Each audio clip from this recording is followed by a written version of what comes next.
तो दोस्तों, तो कैसे हैं आप सब। आज हम पढ़ेंगे संविधान के बारे में। संविधान कैसे बना था, कब बना था। तो जब संविधान बना था तो संविधान को बनाने में 2 साल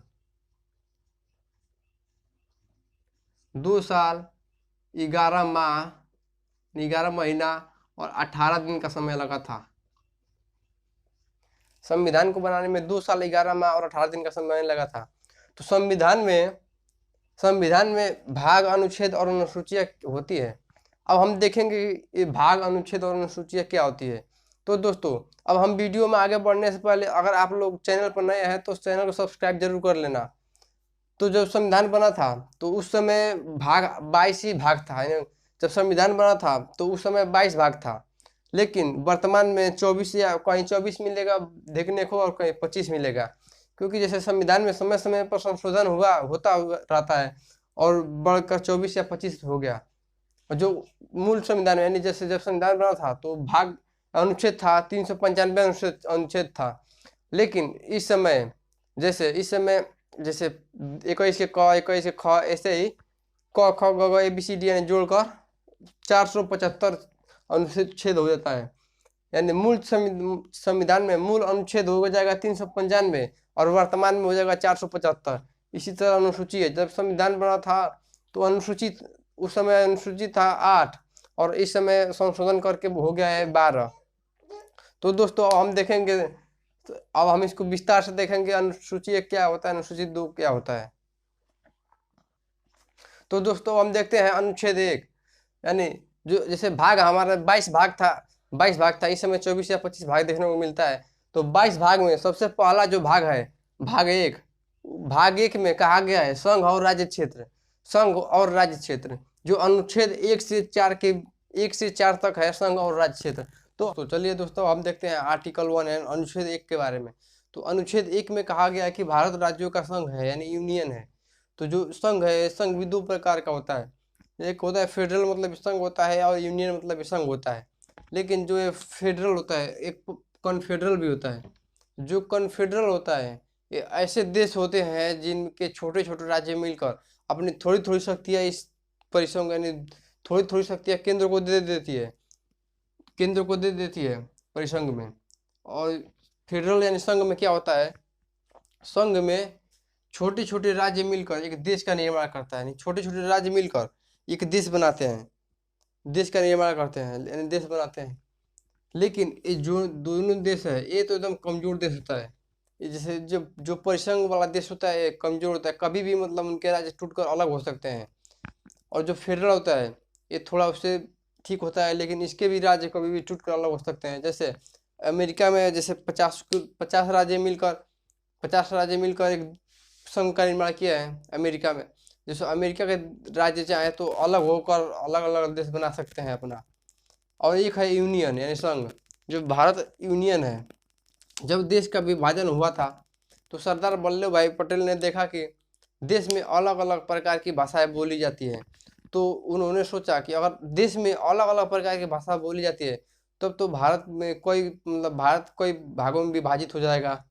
तो उन्होंने एक आइडिया लगाया, जैसे संविधान में लिख दिया गया है कि भारत राज्यों का संघ है, यूनियन। यानी जो भारत के राज्य हैं कभी भी टूटकर अलग नहीं हो सकते हैं, कितना भी चाहे, लेकिन कोई भी राज्य अलग नहीं हो सकता है टूटकर। इसलिए भारत को राज्यों का संघ यानी यूनियन कहा गया है। इस जो यूनियन है मजबूत होता है, जैसे इसके राज्य कभी भी टूटकर अलग नहीं हो सकते हैं। उसके बाद से जैसे देखते हैं, जैसे भारत में राज्य है, ठीक। तो जो राज्य है उनके नाम होता है, नाम अलग अलग नाम है। तो उनका नाम कहाँ, जैसे भारत में कितने राज्य है, उनका क्या क्या नाम है, ये इसी में दिया राज्यों में पहले अनुसूची में रखा गया है। जो 8 अनुसूची होता है, इस समय 12 अनुसूची है। उसी का जो पहला अनुसूची है उसी में दिया गया है कि राज्यों के कौन कौन से राज्यों को क्या क्या नाम है अनुच्छेद 2। तो अनुच्छेद 2 में क्या लिखा है, अनुच्छेद 2 में लिखा है संसद राष्ट्रपति को पूर्व सूचना देकर किसी भी विदेशी राज्य को भारत में मिला सकता है। यानी जो संसद है राष्ट्रपति को पहले सूचना देगा, तो राष्ट्रपति को सूचना देकर किसी भी विदेशी राज्य को भारत में मिला सकता है।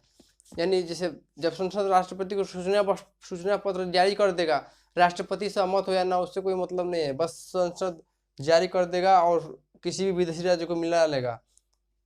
इसमें जैसे 16 मई 1975 को सिक्किम भारत में मिल गया। जब जब जो भारत है,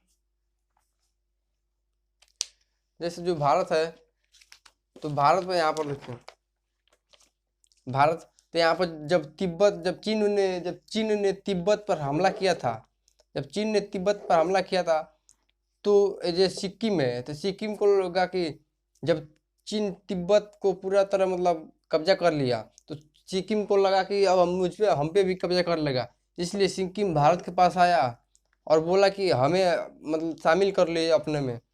तो फिर भारत ने बोला सिक्किम को शामिल हो जाओ, लेकिन फिर सिक्किम ने सोचा, जो सिक्किम देश है, सिक्किम देश ने कहा अगर हम भारत में शामिल हो जाते हैं तो हमारे साथ अलग दुर्व्यवहार किया जाए तो भारत ने बोला कि आकर जैसे, तो उसके बाद से क्या हुआ, जैसे 35वां संविधान संशोधन हुआ 1974 में, और सिक्किम को स्वराज्य बनाया गया।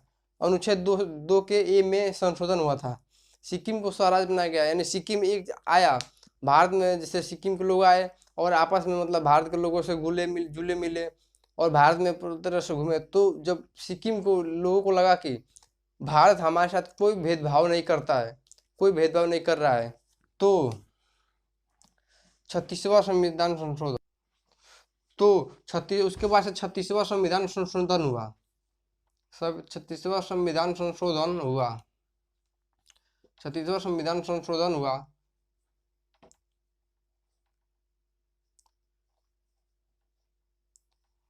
छत्तीसवां संविधान संशोधन हुआ और 1975 में सिक्किम को भारत का 22वां राज्य बना, 22वां राज्य बना। जब 35वां संविधान संशोधन 1974 के द्वारा सिक्किम को स्वराज्य बनाया गया, तो सिक्किम के लोगों ने भारत का भ्रमण किया, मतलब भारत में आकर देखे कि भारत हमारे साथ कोई भी दुर्व्यवहार नहीं कर रहा है, कोई भी छल कपट नहीं कर रहा है। तो 36वां संविधान संशोधन हुआ और सिक्किम ने 22वां राज्य, जैसे सिक्किम साइन कर लिए और भारत का 22वां राज्य बन गया सिक्किम। उसके बाद अनुच्छेद 3 यानी आर्टिकल 3, तो अनुच्छेद 3 में कहा गया कि संसद राष्ट्रपति को पूर्व सूचना देकर वर्तमान में किसी भी राज्य के नाम, क्षेत्र और सीमा में चेंज कर सकता है। जैसे अगर संसद चाहे तो किसी भी राज्य के सीमा को भी चेंज कर सकता है, मतलब बिहार का सीमा यहाँ से बढ़ा कर सकता है महाराष्ट्र तक। संसद चाहे तो राज्य के ही अंदर ही किसी भी राज्य का सीमा कहीं भी कर सकता है, क्षेत्र कहीं भी कर सकता है। जैसे मध्य प्रदेश को छत्तीसगढ़ से अलग हो गया, जैसे मध्य प्रदेश छत्तीसगढ़ से अलग हो गया 1 नवंबर 2000 ईस्वी को, यानी मध्य प्रदेश से छत्तीसगढ़ अलग हो गया। कब? 1 नवंबर 2000 को छत्तीसगढ़ से अलग हुआ। यूपी से यानी उत्तर प्रदेश से उत्तराखंड अलग हो गया 9 नवंबर 2000 ईस्वी को, 2000। और बिहार से झारखंड अलग हो गया 15 नवंबर 2000 को। तो अनुच्छेद 3 क्या कहता है? अनुच्छेद 3 कहता है कि संसद राष्ट्रपति को पूर्व सूचना देकर किसी भी राज्य का सीमा, नाम, सीमा और क्षेत्र को बदल सकता है। अनुच्छेद 2 क्या कहता था? अनुच्छेद 2 ये कहता है संसद राष्ट्रपति को पूर्व सूचना देकर किसी भी विदेशी राज्य को भारत में शामिल कर सकता है। अब हम देखते हैं अनुच्छेद 4।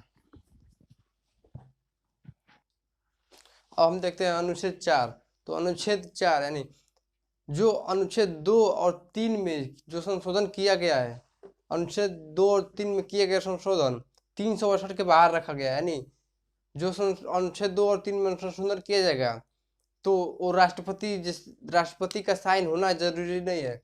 वो राष्ट्रपति चाहे या ना चाहे, बस उसको सूचना एक पत्र दिया जाएगा और संसद अपना कार्य कर लेगा। यानी संसद 2 और 3 में संशोधन कर लेगा, राष्ट्रपति को सूचना दे देगा, राष्ट्रपति राजी हो चाहे ना हो। इसके लिए जैसे संसद के 50% बहुमत की आवश्यकता होती है। जैसे 545 सीट है, उसमें से 50% जाएगा, नहीं 50% लगभग हो जाएगा 272, 72.5 73, बस 50% हो गया 273। अगर ये दो संसद के 273 लोग मान जाते हैं, 273 चाहे तो 50% हो गया तो 273 लोग हो जाते हैं, तो मतलब जो 2 और 3 में संशोधन होगा, वो राष्ट्रपति माने चाहे ना माने संशोधन होगा, मतलब उसको राष्ट्रपति भी नहीं रोक सकता है। और इसके लिए राष्ट्रपति बाध्य भी होगा, यानी राष्ट्रपति कुछ नहीं कर सकता। अगर संसद के 50% लोग चाहे तो 2 और 3 में संशोधन कर सकते हैं और राष्ट्रपति बाध्य होगा। अगर 2 और 3 में संशोधन होगा तो संभावित है कि अनुसूची 1 और 4 भी प्रभावित होगा, क्योंकि इसमें राज्य का नाम दिया है, सीमा दिया है। तो जब इसमें संशोधन होगा तो इसमें भी संशोधन करना पड़ेगा। उसके यहाँ अखंड भारत का विभाजन कैसे हुआ, तो एक रेड क्लिप आया था, रेड क्लिप आया, भारत का विभाजन करके चला गया। उसने क्या किया, भारत के मैप को टेबल पर रखा और भारत और पाकिस्तान के बीच जितने भी पुलिस थाने हैं उनको बिंदु बिंदु किया, इस तरह बिंदु बिंदु करके, और उस पुलिस थानों जहाँ जहाँ भारत और पाकिस्तान के बीच पुलिस थाना है उस पुलिस थानों के बीच एक रेखा खींच दिया, और इधर का हो गया पाकिस्तान का विभाजन हो गया, इधर का हो गया हिंदुस्तान। और यहाँ पर भी देखा भैया विभाजन करना है तो क्या किया, यहाँ पर भी पुलिस थानों को मिलाया और एक रेखा खींच दिया, बन गया बांग्लादेश। तो यानी भारत, जब अखंड भारत का विभाजन हुआ तो इधर बट गया पूर्वी पाकिस्तान, इधर हो गया पूर्वी पाकिस्तान, इधर हो गया पश्चिमी पाकिस्तान। तो रेड क्लिफ ने पूर्वी पाकिस्तान का विभाजन किया, फिर पश्चिमी पाकिस्तान यानी बांग्लादेश बन गया। तो जब विभाजन हुआ तो बांग्लादेश भारत से कब अलग हुआ, बांग्लादेश भारत से 1935 ईस्वी में अलग हो गया, और पाकिस्तान तो 1947 ईस्वी में भारत से अलग हो गया। उसके बाद से जब पूरा भारत, जब अंग्रेज जब जाने लगे भारत छोड़कर आज़ाद होने के बाद देश के, अंग्रेज तो पूरा छूट दे दिए थे कि कोई भी राज्य अपना देश अलग देश बना सकता है। लेकिन जब अंग्रेज को जाने के बाद जो भारत है 552 देशी रियासतों में टूट गया था। नहीं, इस भारत में इतने में 552 देशी रियासतें थी, जो सब देश मतलब सब रियासतें, बहुत सी रियासतें अपना अलग अलग देश बनाने वाली थी। लेकिन इस देश को, भारत को मिलाने का कार्य, सभी राज्यों को आपस में मिलाने का कार्य सरदार पटेल और बीपी मनन और माउंटबेटन को सौंपा गया कि ये तीनों अपना मतलब भारत को मिलाए, सभी राज्य को मिलाए। तो सरदार पटेल ने क्या किया, सरदार पटेल ने मतलब सभी देश तो मिल गए थे, लेकिन सभी राज्य तो आपस में मिल गए थे, भारत में मिल गए थे सभी राज्य, लेकिन 3 ऐसे राज्य थे जो अपना अलग देश बनाने के लिए कुदुक रहे थे। जैसे यहाँ पर एक हैदराबाद है, जो हैदराबाद है ये बोल रहा था मैं अपना अलग देश बनाऊंगा। तो हैदराबाद के लिए क्या हुआ, सरदार पटेल ने एक ऑपरेशन पोलो चलाया। इसमें क्या हुआ, आर्मी की सेना पुलिस की वर्दी में चारों तरफ से हैदराबाद में घुसी आई, चारों तरफ से, और घुस के इतना मतलब कि यहाँ पर घुस के खूब मारपीट हुआ, बवाल हुआ, दंगा हुआ। जब दंगा हुआ तो हैदराबाद का राजा था, फिर भारत के राज्यों में मतलब मिल गया, भारत में हैदराबाद खत्म, मतलब भारत में मिल गया। उसके बाद एक यहाँ पर था जूनागढ़, ये जो जूनागढ़ था, यहाँ पर ज़्यादा हिंदू लोग रहते थे। जूनागढ़ में ज़्यादा हिंदू लोग रहते थे, और मुस्लिम, जो यहाँ का राजा था वह मुस्लिम था। तो क्या हुआ कि जो यहाँ का राजा था वो मुस्लिम था, वो बोल रहा था कि हम जूनागढ़ को पाकिस्तान में मिलाएंगे। तो यहाँ से पाकिस्तान कैसे ले जाएगा, बोल रहा था कि जूनागढ़ को पाकिस्तान में मिलाएंगे। तो यहाँ जूनागढ़ था, यहाँ के राजा बोल रहा था मैं पाकिस्तान में मिल जाऊंगा। लेकिन सरदार पटेल ने क्या किया, यहाँ पर देखा सरदार पटेल ने क्या किया, यहाँ पर जनगणना किया दिया, यानी जनगणना करा दिया। जैसे लोगों से पूछा कि आप कहाँ रहना चाहते हैं, ज़्यादा 50% से ज़्यादा लोग बोले कि हाँ हम हिंदुस्तान में रहना चाहते हैं, यानी भारत में रहना चाहते हैं। तो जूनागढ़ भारत में, फिर ये भी राज्य भारत में मिल गया। एक सबसे खचड़ा राज्य था जम्मू कश्मीर। वहाँ का जो राजा था राजा हरीश सिंह, यानी जो जम्मू कश्मीर है, यहाँ के राजा हरीश सिंह था। तो उस समय क्या हुआ, जैसे हरीश सिंह चिल्ला रहा था कि मतलब मैं अपना अलग देश बनाऊंगा, तो क्या हुआ कि पाकिस्तान ने धीरे से धीरे इस रास्ते से पाकिस्तान जम्मू कश्मीर पे कब्जा करने लगा। तो जब राजा हरीश सिंह ने पाकिस्तानी से बोला, लेकिन पाकिस्तानी फिर भी ज़बरदस्ती कब्जा कर रहे थे जम्मू कश्मीर। तब हरि सिंह ने क्या किया, आए जवाहरलाल नेहरू के पास, तो नेहरू से बोले कि हमारा मदद कीजिए, नहीं तो पूरा जम्मू कश्मीर पर पाकिस्तान कब्जा कर लेंगे। तभी जवाहरलाल नेहरू ने क्या किया, जवाहरलाल नेहरू ने हरि सिंह से 26 अक्टूबर 1947 को विलय पत्र पर साइन करा लिया कि अब आओ, अब मिल जाओ भारत में, तब हम तुम्हारी रक्षा करेंगे। तो क्या हुआ, तो हरि सिंह ने 26 अक्टूबर 1947 को विलय पत्र पर साइन कर दिया। और साइन कर दिया, तो जब साइन किया तो जम्मू कश्मीर भारत में मिल गया। उसके बाद से क्या किया, नेहरू जी ने यहाँ से दिल्ली से सेना भेजा, फौज भेजा, और यहाँ पर फौज गई, और यहाँ पर बहुत लड़ाई हुआ। लेकिन जब तक ये फौज जाती तब तक पाकिस्तानियों ने क्या किया, यहाँ पर इस एरिया को कब्जा कर लिया था। इसी को बोलते हैं पीओके। जब तक हमारी फौज जाती है यहाँ पर लड़ने के लिए, तब तक पाकिस्तानियों ने पीओके पर कब्जा कर लिया था। उसके बाद से देश को आज़ाद होने के बाद जब सभी राज्य आपस में मिल गए, तो इनमें मतलब अपना अपना अलग अलग राज्य बनाने के लिए, जैसे सभी देशी रियासतें 552 रियासतें थी, तो सभी भारत में मिल गई रियासतें, तो अपना अलग अलग राज्य बनाने के लिए आवाज़ उठाने लगे। तो इसमें एक था यस्के धर आयोग का गठन हुआ था 1948 में। तो इस आयोग और हुआ था, और इसी 1948 में जेवीपी समिति का भी गठन हुआ था। तो दोनों आयोग ने ये कहा कि अगर भारत के राज्यों को, यानी भारत में राज्यों को भाषा के आधार पर विभाजित किया गया तो बहुत गड़बड़ हो जाएगा। यानी इसमें कई प्रकार की भाषाएं बोली जाती है, और भारत में बहुत सी भाषाएं बोली जाती है, जिसके वजह से इनके राज्य बहुत छोटे छोटे टुकड़े हो सकते हैं। तो इन्होंने भाषा के आधार पर विभाजन करने से मना कर दिया। उसके बाद से जैसे ये जो यहाँ से है तमिलनाडु यहाँ से लेकर पूरा यहाँ तक था।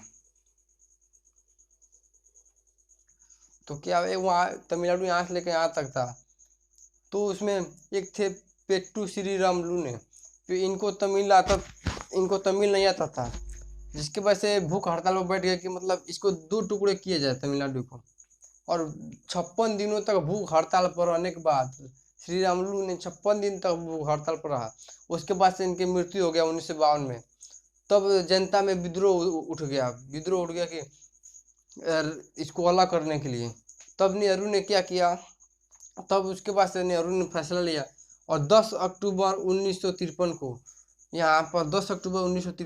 ये आंध्र प्रदेश अलग हो गया तमिलनाडु से। जब तमिलनाडु से अलग हो गया तो पहला इन्होंने इस आयोग ने बोला था कि भाषा के आधार पर विभाजन नहीं होगा, लेकिन यहाँ पर नेहरू को करना पड़ा। और जो आंध्र प्रदेश है, पहला भाषाई राज्य बन गए, फर्स्ट ने भाषा के आधार पर विभाजित होने वाला भाषाई राज्य बन गया आंध्र प्रदेश। उसके बाद से सब जितने भी राज्य, अब यहाँ पर जब भाषा के राज्य बढ़ गया तो पंजाब बोलने लगा, मतलब अलग अलग राज्य बोलने लगा कि हम भी, जैसे पंजाब में पंजाबी बोलना चाहता है तो पंजाब बोला कि मैं अलग राज्य बनाऊंगा, मध्य प्रदेश बोला मैं अलग राज्य बनाऊंगा। उसके बाद से ये अलग अलग राज्य बनाने के लिए जब ये आंध्र प्रदेश अलग हुआ, आंध्र प्रदेश का विभाजन, जब तमिलनाडु का विभाजन हुआ, आंध्र प्रदेश अलग हुआ, तो सब राज्य मतलब आपस में बोलने लगे कि मैं भी अलग होना चाहता हूँ। उसके बाद से एक और आयोग का गठन हुआ जो है फजल अली आयोग का गठन हुआ।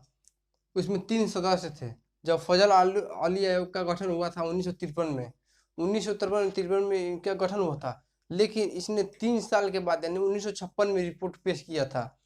और जब ये रिपोर्ट दिया था तो इसमें कहा था राज्यों का गठन, जो राज्य मतलब अलग हो सकते हैं, राज्यों का गठन भाषा के आधार पर हो सकता है, लेकिन एक राज्य एक भाषा नहीं। यानी केवल जिसको पंजाबी आता है वो पंजाब में ही नहीं रहेगा, कहीं भी मतलब रह सकता है। पंजाबी आएगा तो पंजाब में नहीं रह सकता, मतलब कहीं भी रह सकता है। जिसको जैसे भोजपुरी आएगा तो बिहार में ही थोड़ी रहेगा, भोजपुरी आएगा तो कहीं भी रह सकता है। अभी किसी भी भाषा के जानकारी वाले लोग कहीं भी मतलब भारत में रह सकते हैं। तो यहाँ पर 7वां संविधान संशोधन 1956 के द्वारा ये अलग हो गए, बहुत से राज्य अलग हो गए। और उस समय 14 राज्य हो चुके थे 1956 के द्वारा। उस समय 14 राज्य और 6 केंद्र शासित प्रदेश बन चुका था। उसके बाद से इस पंजाब को केंद्र माना गया। जैसे पंजाब हरियाणा है, तो इस पंजाब को केंद्र मानकर कहा गया कि जैसे जो पंजाब ये है, ठीक, पंजाब के ऊपर क्या है, हिमालय है। तो उसके ऊपर का जो हो गया हिमाचल प्रदेश हो गया। पंजाब के ऊपर हिमालय, इसके लिए इसको हिमाचल प्रदेश नाम दे दिया गया। और पंजाब में पंजाबी ज़्यादा, यहाँ के एरिया में पंजाबी ज़्यादा बोला जाता था, इसलिए इसको पंजाब कहा गया। और इसके नीचे हरियाणा में हिंदी बोला जाता था, इसलिए इसको हरियाणा कहा गया। और उसके बाद से यहाँ पर हरियाणा हो गया। और चंडीगढ़, हरियाणा के बाद यहाँ पर हो जाएगा ये चंडीगढ़ केंद्र शासित प्रदेश हो गया। चंडीगढ़ केंद्र शासित प्रदेश हो गया। 21 आयोग के द्वारा पंजाब अलग हुए थे। तो शाह आयोग, एक इसके बाद आयोग आया था शाह आयोग।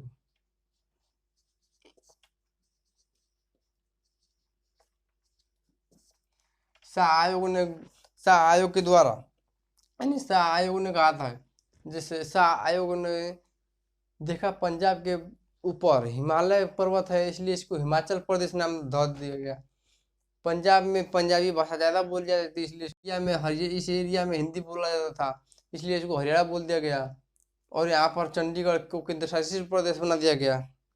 उसके बाद से जब पंजाब अलग हो गए कोई राज्य, तो वर्तमान में भारत में कितने राज्य हैं? भारत में 28 राज्य हैं और 8 केंद्र शासित प्रदेश हैं। अतः केंद्र शासित प्रदेश की बनाने की जरूरत क्यों पड़ती है? जैसे वैसे राज्य जो छोटे हो और दूसरे देश का कब्जा करने का खतरा हो, हम उसको केंद्र शासित प्रदेश बना दिया जाता है। जैसे यहाँ पर अंडमान निकोबार है, छोटा सा राज्य है, छोटा सा मतलब जगह है। अगर इसको राज्य बनाते तो कोई भी बाहरी देश आकर इस पर कब्जा कर लेता, अधिकार बना लेता और इसको अपने में शामिल कर लेता। इसलिए हम केंद्र शासित प्रदेश बनाए हैं अंडमान निकोबार। यानी यहाँ का जो कारोबार है, यानी कारोबार, ये मतलब यहाँ पर जो राज्य करेगा डायरेक्ट यहाँ से दिल्ली राज्य होगा। यानी यहाँ पर जो भी फैसला होगा वो दिल्ली करेगा। दिल्ली केंद्र शासित प्रदेश है, तो यहाँ का फैसला दिल्ली करेगा। और यहाँ पे लक्षद्वीप है, यहाँ पर भी दादर नगर हवेली, यहाँ इसको मतलब केंद्र शासित प्रदेश बनाया गया, इसलिए कि यहाँ के जितने भी फैसला हो सब दिल्ली करता है। तो दोस्तों हम पढ़ लिए भाग 1 राज्य और संघ और राज्य क्षेत्र। उसके बाद से अब हम पढ़ेंगे भाग 2 यानी नागरिकता। तो अभी तक आप चैनल पर नए हैं तो हमारे चैनल को सब्सक्राइब करके बेल आइकन का बटन प्रेस कर दीजिएगा,